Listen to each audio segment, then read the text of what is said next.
Hi everyone, my name is Claire and my presentation is on gender dysphoria.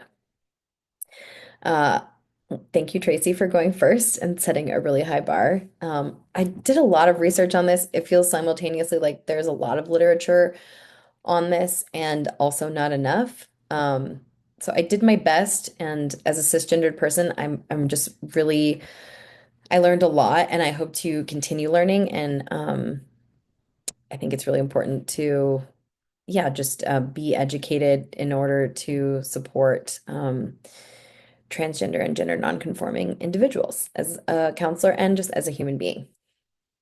So I just want to go through some terms first because I feel like the vocabulary is important. It's also ever changing and very like it's changed. The language around this has changed across, societies and time.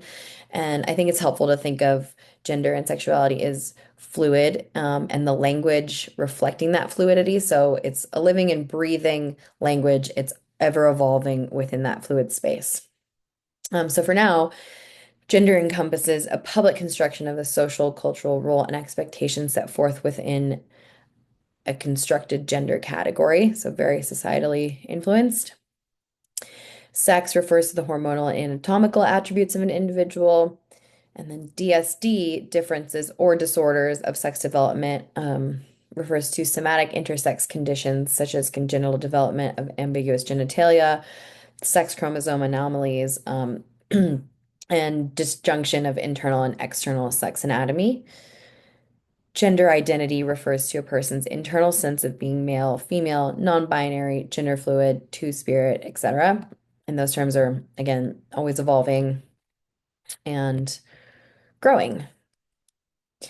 More terminology. So gender expression refers to the way an individual communicates their identity, whether that's with clothing or hairstyles. Transgender is an umbrella term for individuals whose gender identity, gender expression, or behavior does not conform to that typically associated with the sex to which they were assigned at birth. And gender incongruent is the term used if identities and behaviors are not in line with an individual's, again, sex assigned at birth. Cisgender refers to an individual whose gender expression is congruent with their sex assigned at birth. And obviously, there is some privilege afforded to those who are cisgendered in our society that sees these things as a binary. So, some background of gender dysphoria and the ways it's been conceptualized. So, according to the DSM right now, gender dysphoria refers to the distress that may accompany the incongruence between one's experienced or expressed gender and one's assigned gender. So, obviously, sex and gender have historically been controversial, and many terms and their conceptualizations have changed meanings across cultures and disciplines. And obviously, they're still not the same across all cultures. This creates large variations in how gender is conceptualized across societies and across time. It's highly complex and highly personal. So for psychologists today, one I read this in the guidelines, but psychologists understand that gender is a non-binary construct that allows for a range of gender identities and that a person's gender identity may not align with sex assigned at birth. So that was kind of a guideline um, that I read in the American Psychological Association for um, treating clients who are gender nonconforming and transgender. So, some historical context, non-binary themes and gender transformations are really common in Greek mythology and later among depictions of Roman emperors. Transgender persons have been identified in cultures all over the world, from antiquity to present day. Um, Gender dysphoria became a diagnosis in the DSM in 2013, and in the DSM-3 was sort of the first time this was pathologized, and it was a diagnosis of transsexualism, and that was in 1980. And then in the DSM-4 shifted the criteria to focus mainly on cross-gender behavior. And then we moved to the DSM-5, which sought to reduce stigma and secure access to care for people and through through pathologizing. And so the name was changed from gender identity disorder to gender dysphoria. Cultural context and considerations. Obviously, many cultures and religious traditions see gender as a binary, and many assume that gender identity is always in alignment with sex assigned at birth, which, as we know, is problematic for many reasons that immediately others people. This means that gender nonconforming individuals experience oppression, prejudice, othering, violence, discrimination. I'll get more into that. Um, in Western cultures and other cultures, what is considered masculine and feminine are key social constructs for operating in society, understanding who we are. So children learn this from a young age and they internalize these norms from observing those around them. So for example, whatever means masculinity often means male and femininity often means female, and we're supposed to fit into those boxes. Um, the importance of understanding gender roles and constructs within an individual's culture then is going to be really crucial. Prevalence. So, according to the DSM, there is no large-scale population studies of gender dysphoria based on populations of people seeking gender-affirming treatment and care at less than 0.1%. But this is likely an underestimate, as there are lots of barriers for people to even self-identify.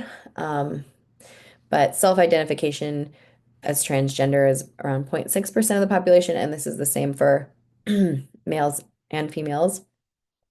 Experiencing oneself as having gender incongruent identity was in the range of 0.6% to 1.1% of the population. And feeling that one is a person of different sex is 2.1% to 2.6%. And then a desire to undergo medical treatment, 0.2% to 0.6%.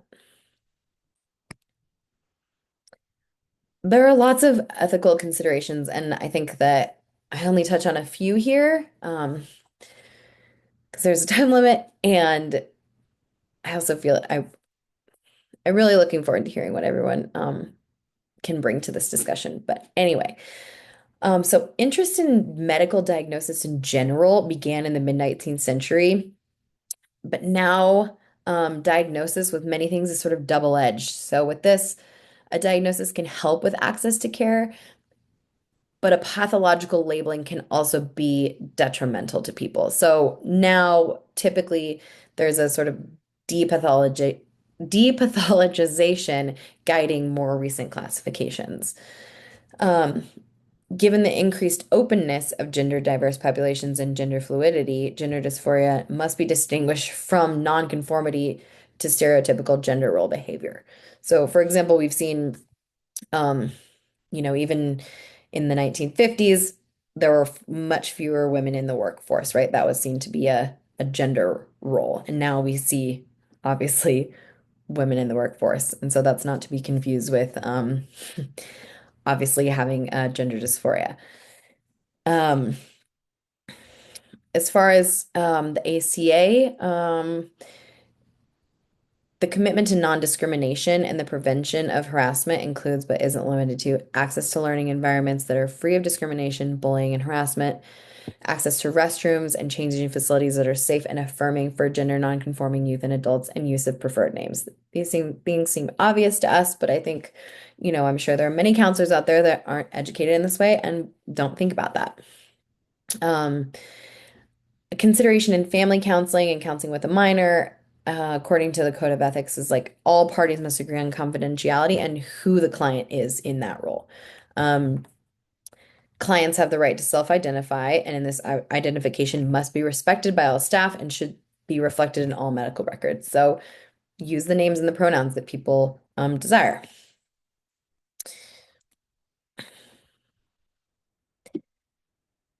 Okay, so the diagnostic criteria and the DSM, it's obviously widely different, not widely, but it is different for children, and then it differentiates children with adults and adolescents. Um, so the first criterion for children needs to be number one is required, and then all these need to be for 6 months duration, and it must be six of the following. So I'll just go through them really quickly. Um, Strong desire to be of the other gender or an insistence that one is the other gender or some alternative gender from one's assigned gender. Strong preference for cross-dressing and a resistance to wearing clothing typical of assigned gender. Strong preference for cross-gender roles in play. preference for the toys, games, and activities stereotypically used by the other gender, strong preference for playmates of the other gender, and in boys, as their assigned gender, a strong rejection of typically masculine toys, games, and activities, and a strong avoidance of rough and tumble play. And in girls, a strong rejection of typically feminine toys, games, and activities. A strong dislike of one's sexual anatomy, strong desire for the primary and or secondary sex characteristics that match one's experienced gender. Obviously, this is all a lot of these when you read them, I'm like, this is very societally influenced. Um, the condition is associated with clinically significant distress or impairment in social, school, or other areas of functioning. So for adolescents and adults, it must be a marked incongruence between one's experience and expressed gender and assigned gender of at least 6 months duration as manifest by at least two of the following. Incongruence between experience and expressed gender and primary or secondary sex characteristics. A strong desire to be rid of sex characteristics because of incongruence with the experienced or expressed gender. Strong desire for primary and secondary sex characteristics of the other gender. A strong desire to be of the other gender, strong desire to be treated as the other gender or some alternative gender from one's assigned gender. I feel like we could attach that to every one of these sentences to avoid the binary. I wrote it here as it is in the DSM. Strong conviction that one has the typical feelings and reactions of the other gender.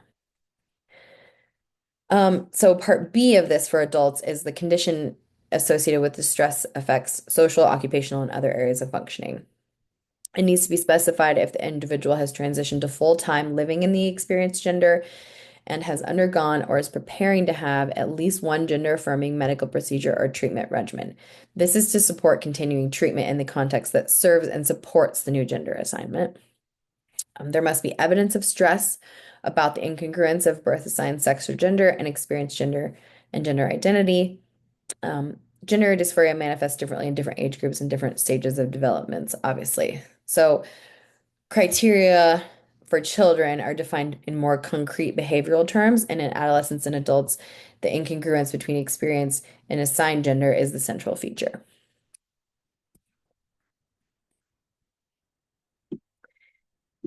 Okay, so there are lots of risk factors and co-occurrences with gender dysphoria. I'll just go through some of them.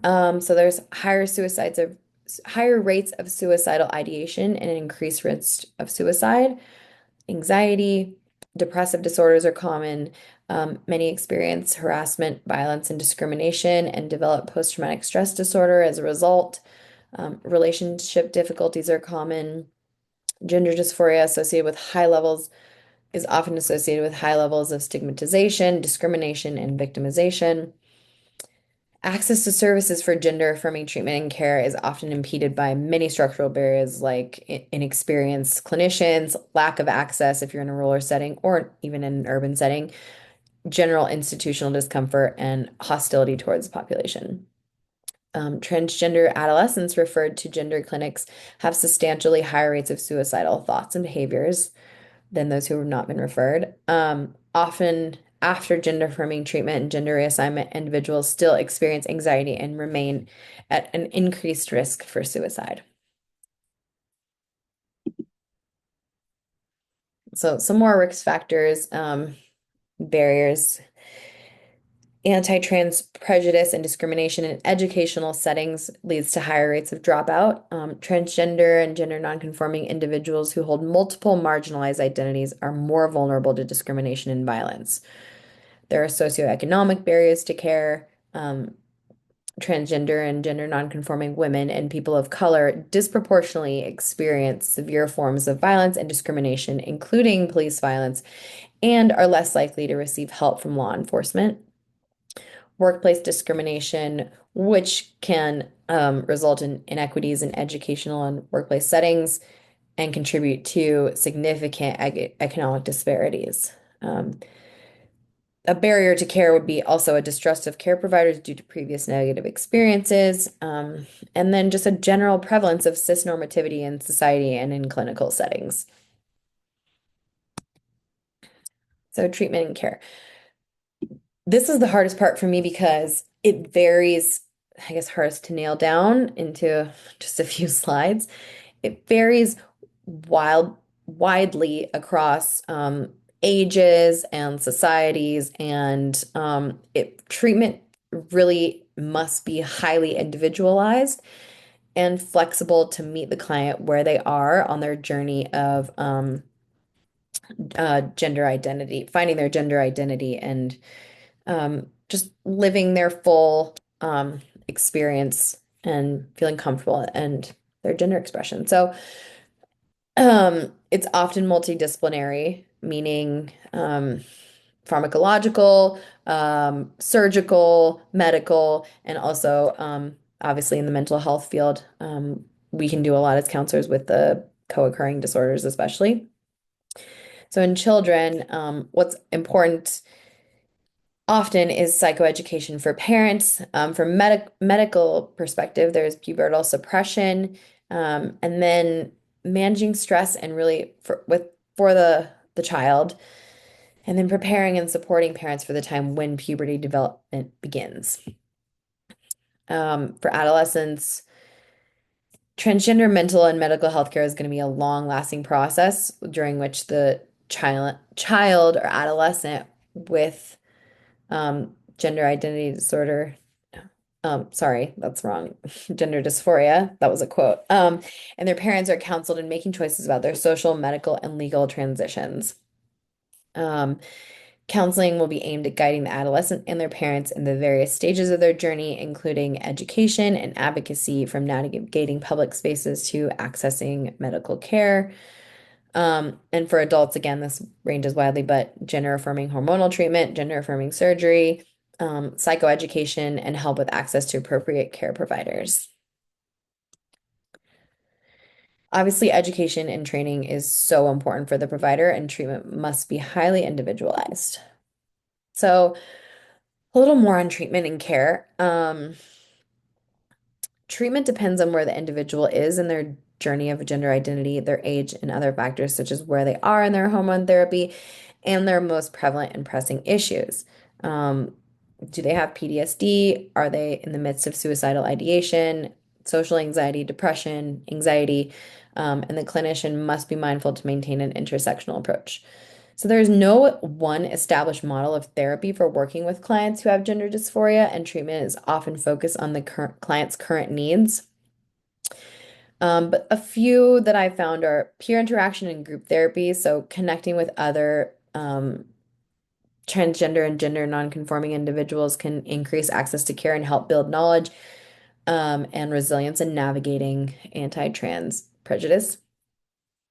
Um, Gender affirming therapy is a therapeutic stance that focuses on, like, this is our main topic, affirming an individual's gender identity and doesn't do anything to try to repair it, obviously. Um, and then I was reading through our theories textbook a little bit, which really conflates gender and sexuality, but a little bit I took up from that is that like LGBTQ therapy could be helpful because it really just promotes self-acceptance. Um, Cognitive behavioral therapy, CBT, has also been shown to treat social anxiety and is more effective when modified for a minority group. Um, and then narrative therapy and queer theory and overlapping there kind of helps people come to their own identity and tell their own story, regardless of what society is telling them it should look like. And here's some of my lots of references. I just want to say that I am really appreciative of everyone who is listening to this, and this was this is something that I want to continue researching, and I feel like we all need to be good clinicians and to be um, good support for transgender and gender nonconforming individuals. A lot goes into this. Like I said, there's the treatment modalities are wide ranging, and I think just being educated on the services in your area is going to be important. And yeah, obviously there's much more research to be done here, but I kept it as sort of succinct as possible. And even though I know I rambled, and stumbled a little bit, but everyone, thank you so much. And I look forward to hearing everyone's thoughts.